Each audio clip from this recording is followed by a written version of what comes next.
Bismillahirrahmanirrahim. Assalamualaikum warahmatullahi wabarakatuh.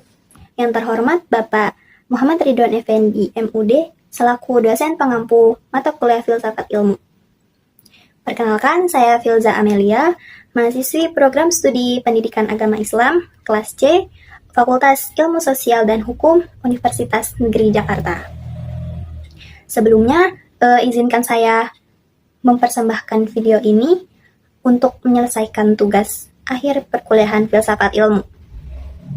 Di sini saya menganalisis persoalan kasus yang ketiga, yang cukup hangat dan kerap muncul di dunia pendidikan kita, yaitu konflik antara pengajaran sains dan kepercayaan agama.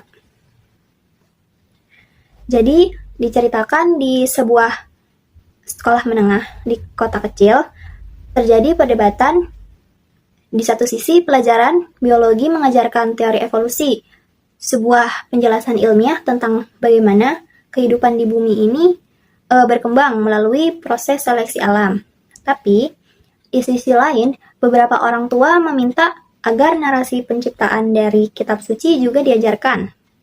Karena mereka percaya bahwa nilai-nilai agama tidak boleh dipisahkan dari pendidikan anak-anak mereka, gitu.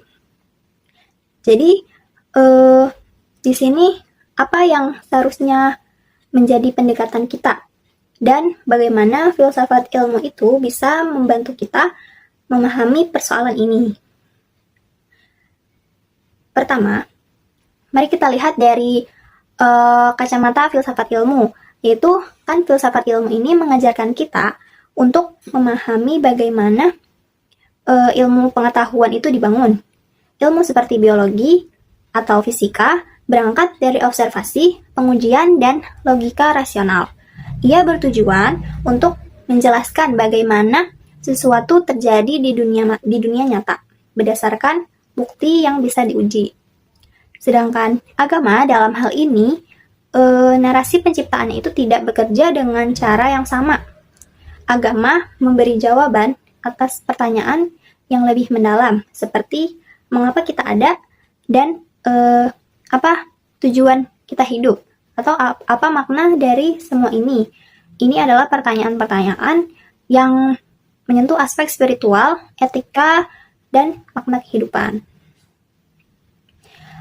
Masalah timbul saat kita memaksakan dua pendekatan yang berbeda ini dalam satu ruang yang sama, tanpa memahami batasan dan fungsinya masing-masing. Tapi, apakah artinya kita harus memilih salah satu dan mengabaikan yang lain? Tentu tidak, kan? Nah, filsafat ilmu justru mengajarkan kita untuk tidak melihat ilmu dan agama itu sebagai musuh, tapi sebagai dua cara berbeda untuk memahami kebenaran. Maka pendekatan yang inklusif adalah dengan memberikan tempat yang tepat bagi keduanya. Misalnya itu dari segi di dalam kelas sains. Di dalam kelas sains ini, kita bisa ajarkan teori evolusi sebagai pengetahuan ilmiah, lengkap dengan dasar logis dan bukti-buktinya.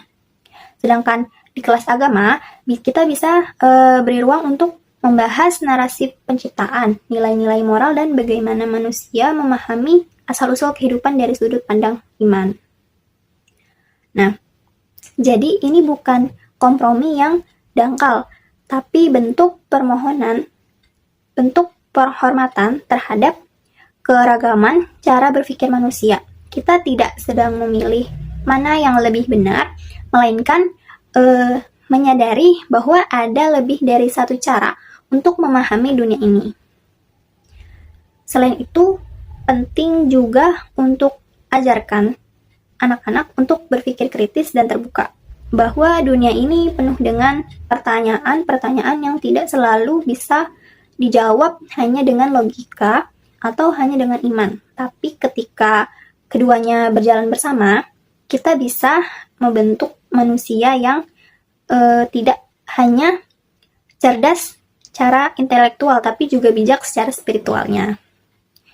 Jadi dari perdebatan itu kita belajar bahwa pendidikan bukan hanya soal mentransfer ilmu, tetapi membentuk karakter, nilai, dan cara berpikir.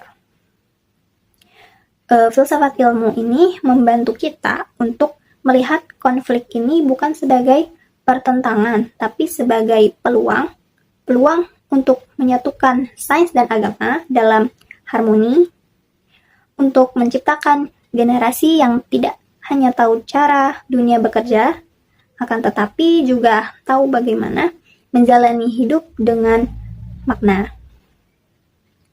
Sekian penjelasan analisis kasus yang saya sampaikan. Kurang lebihnya mohon maaf. Terima kasih. Wassalamualaikum warahmatullahi wabarakatuh.